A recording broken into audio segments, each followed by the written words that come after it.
My friends, if you haven't heard about Anchor, it's the easiest way to make a podcast. Let me explain a little. Number one, it's free. Two, there's creation tools that allow you to record and edit your podcast right from your phone or your computer.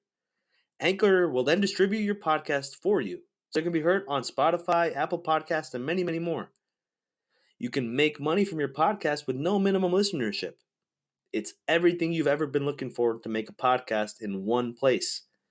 Go ahead and download the free Anchor app or go to anchor.fm to get started.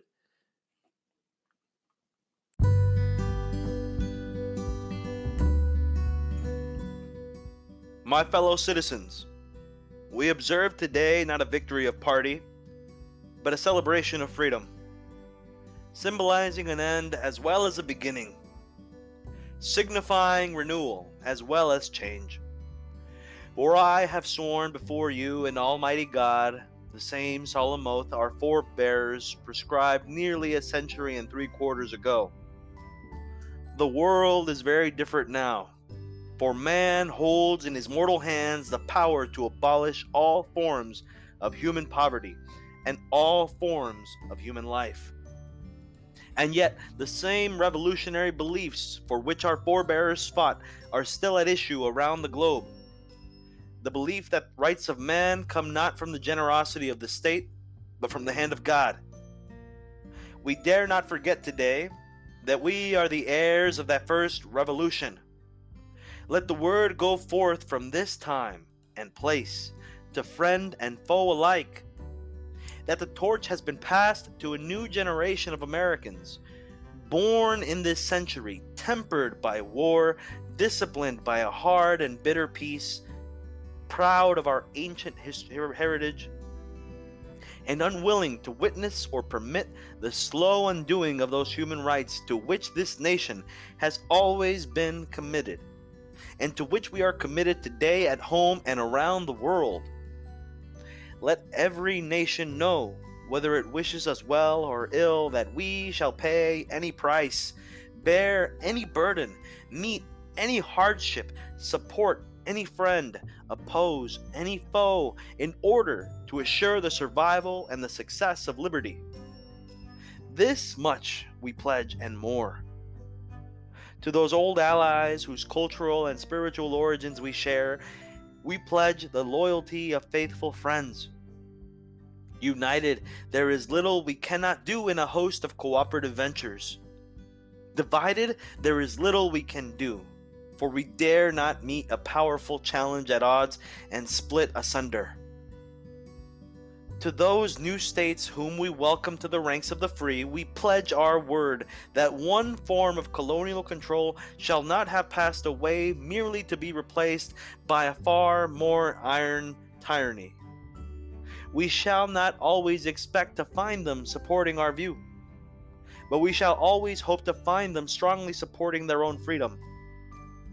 And to remember that, in the past, those who foolishly sought power by riding the back of the tiger ended up inside.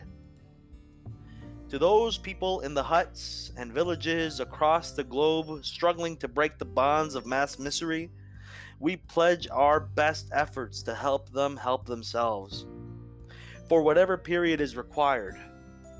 Not because the communists may be doing it, not because we seek their votes, but because it's right. If a free society cannot help the many who are poor, it cannot save the few who are rich.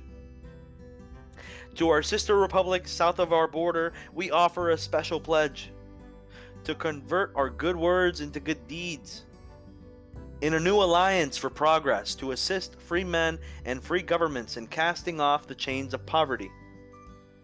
But this peaceful revolution of hope cannot become the prey of hostile powers. Let all our neighbors know that we shall join with them to oppose aggression or subversion anywhere in the Americas. And let every other power know that this hemisphere intends to remain the master of its own house. To that World Assembly of Sovereign States, the United Nations, our last best hope in an age where the instruments of war have far outpaced the instruments of peace, we renew our pledge of support to prevent it from becoming a merely forum for invective, to strengthen its shield of the new and the weak, and to enlarge the area in which its writ may run. Finally, to those nations who would make themselves our adversary, we offer not a pledge but a request, that both sides begin anew the quest for peace. Before the dark powers of destruction unleashed by science engulf all humanity in planned or accidental self-destruction, we dare not tempt them with weakness, for only when our arms are sufficient beyond doubt can we be certain beyond doubt that they will never be employed. But neither can two great and powerful groups of nations take comfort from our present course. Both sides overburdened by the cost of modern weapons, both rightly alarmed by the steady spread of the deadly atom, yet both racing to alter that uncertain balance of terror that stays the hand of mankind's final war. So let us begin anew, remembering on both sides that civility is not a sign of weakness and sincerity is always subject to proof. Let us never negotiate out of fear, but let us never fear to negotiate. Let both sides explore what problems unite us instead of belaboring those problems which divide us. Let both sides for the first time formulate serious and precise proposals for the inspection and control of arms, and bring the absolute power to destroy other nations under the absolute control of all nations. Let both sides seek to invoke the wonders of science instead of its terrors. Together, let us explore the stars, conquer the deserts, eradicate disease, tap the ocean depths, and encourage the arts and commerce.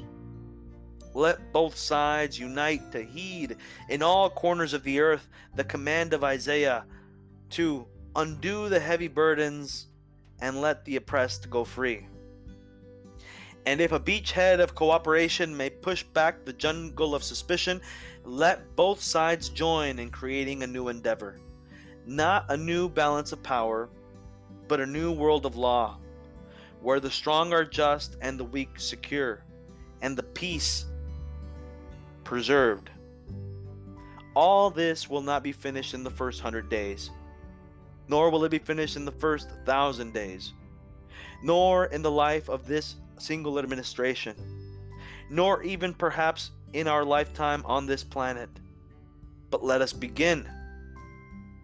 In your hands, my fellow citizens, more than in mine, will rest the final success or failure of our course. Since this country was founded, each generation of Americans have been summoned to give testimony to its national loyalty. The graves of young Americans who answered the call to service surround the globe.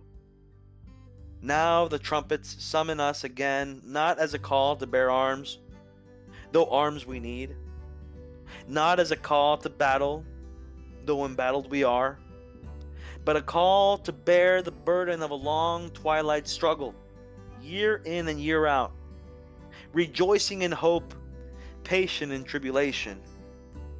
A struggle against the common enemies of man, tyranny, poverty, disease, and war itself.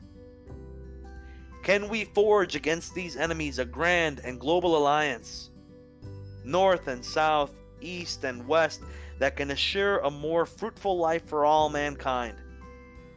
Will you join in that historic effort?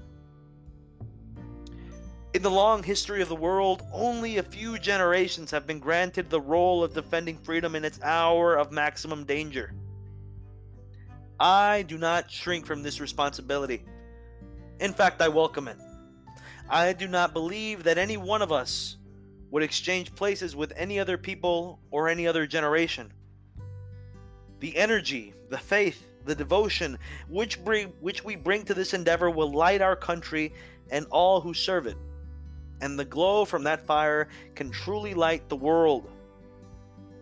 And so, my fellow Americans, ask not what your country can do for you, ask what you can do for your country.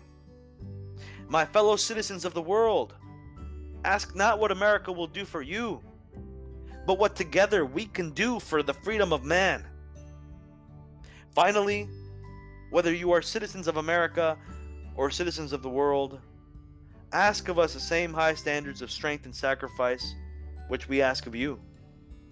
With a good conscience, our only sure reward, with history the final judge of our deeds, let us go forth to lead the land we love, asking His blessing and His help, but knowing that here on earth God's work must truly be our own.